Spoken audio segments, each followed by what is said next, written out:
Harry Potter is like Superfly in the world of wizardry. He's just got all the right moves. This is Harry Potter and the Half-Blood Prince, the video game. Fans of the Harry Potter series should rejoice. You have a very well-made video game here based on your favorite character and a number of other characters in the Harry Potter universe.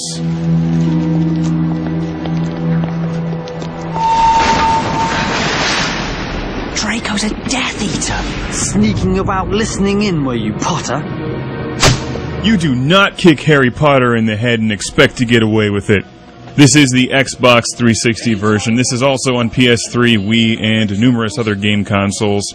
I'll also be reviewing the Wii version. Let's take a look at our main man Harry Potter here, who is starting to seem a bit like Matthew McConaughey's character in Dazed and Confused.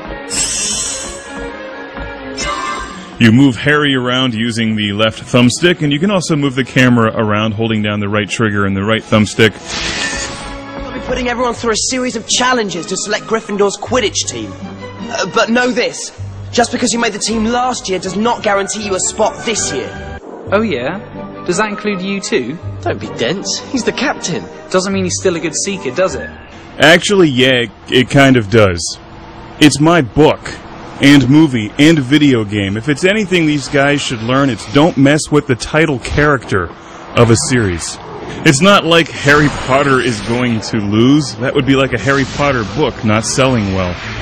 And for players of this game, you're not going to lose either. It's not a terribly difficult game for experienced video gamers or parents playing with their kids, if you actually play a lot of video games. It's meant for a younger audience, so it's definitely on the easier side, and if you don't pass a challenge or if you lose an event, it immediately restarts you with a very short load time, so it's not a frustrating game by any means. There's ample help and tutorials to get you up to speed, and I like the fact that when you're trying to get from one place in the castle to another, that if you hit the select button, that ghost, that Nick guy shows up and guides you where you need to go. That's extremely well done. Because it's like a city, and it takes a while to figure out where you're supposed to go in this place. It's so large.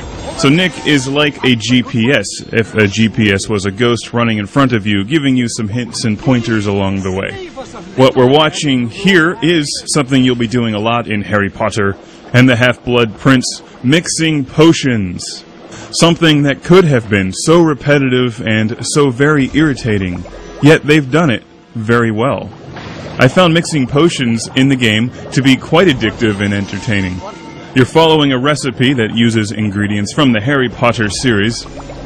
On the right side of the screen, it's showing you the recipe, telling you what it is you're supposed to add, what ingredients, and generally you're stirring or boiling or adding things until it turns a certain color. And as long as you know the colors of the rainbow and the order, then you'll have no problem with this one. But that doesn't stop it from being fun, because you're also being timed. And if you make a mistake, something horrible happens and the room fills with smoke and everyone turns into a newt. But they get better. Actually, if you make a mistake, it just restarts you at the beginning and you get another chance. Seriously, I thought this was going to be the dumbest part of the game, and it turned out to be one of my favorites.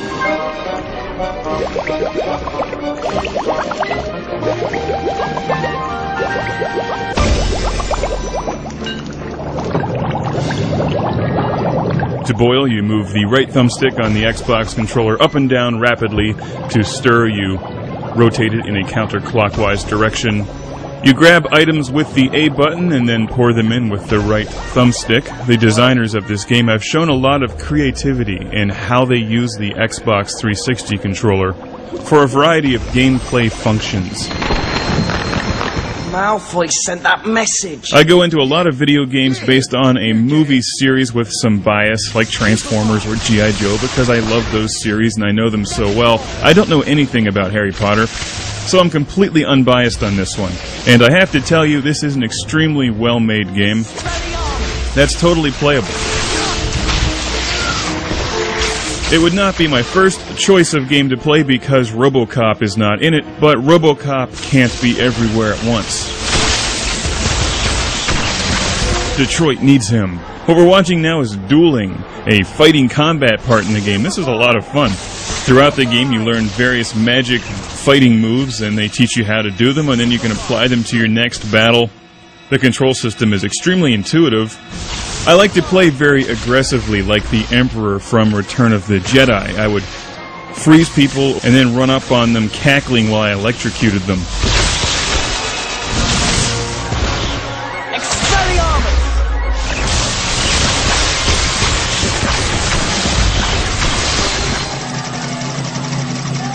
This game is very well organized. There's a lot of things to do. There's one main plot that you're playing through with the game, and many other things to keep you busy, like clubs that you can join, dueling clubs and potion mixing clubs, where you compete in challenges and earn a score.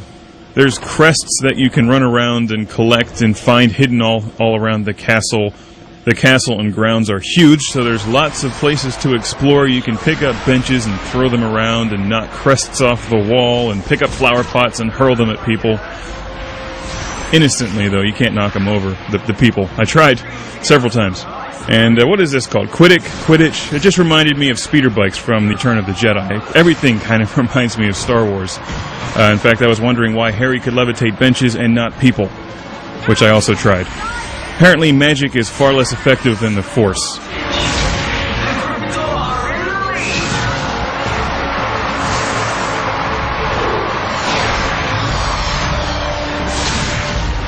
As you're playing through the storyline in the game, you'll run into people who you have to duel, or your friends will want you to compete in something. Occasionally, you will play as a character other than Harry Potter, but for the most part, you're playing as Mr. Potter. I'm not a big fan of animated cutscenes, but the ones in this game are extremely well done, way above average, and the dialogue is excellent.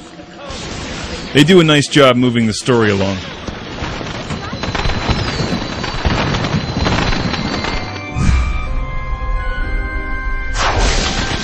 What I did there was levitate a pot of some sort and knock a crest off of the wall. I forget what the crests do, but you do win a ton of achievement points in this game. For those of you who like to just play through games and win achievement points. For what it's worth, even though this is not my style of game exactly, I did enjoy it. In fact, I played through the entire thing and it was like watching a movie. For the market that this is aimed at, I think it's perfect. It's a family game, one that can be enjoyed by adults because it's not absurd and childish, one that can also be enjoyed by children because it's not terribly challenging and very interesting. There's lots of things to do. Now you know what it feels like to be bullied. So while I'd rather play G.I. Joe, Harry Potter and the Half-Blood Prince is a nice game for fans of the series.